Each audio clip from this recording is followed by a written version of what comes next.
ஒருத்தன் ஜெயிக்கிறான்னா உடல் உயரத்தில் உயரமா இருக்கிறதுனால ஜெயிக்கிறான்றீங்களா? எதனால ஜெயிக்கிறான்னு நீங்க நினைக்கிறீங்க?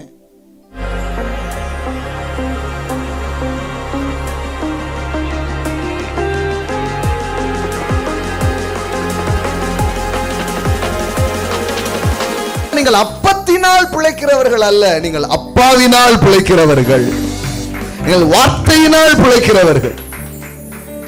இப்போ உங்களை வாழ வைக்க போறது சாப்பாடு இல்ல, வார்த்தை. வார்த்தை தான் சாப்பாட்டையும் கொண்டு வருது. ஆமென். அதனால அங்கதான் நம்ம வேறுபடுகிறோம். ஒருத்தன் ஜெயிக்கிறான்னா எதனால ஜெயிக்கிறான்னு நினைக்கிறீங்க?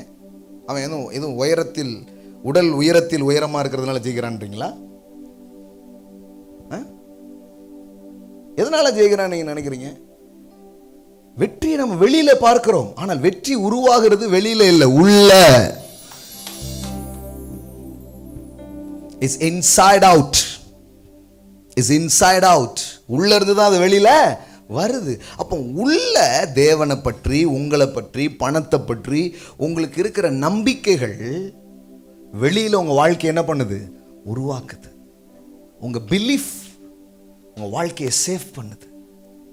உங்கள் நம்பிக்கைகள் தான் உங்கள் வாழ்க்கையை வரையறை செய்கிறது. அதனாலதான் சொல்றாரு, உன் இருதயத்தை எல்லா காவலோடும் காத்துக்கொள், ஜீவன் இங்கிருந்து தான் புறப்படுது.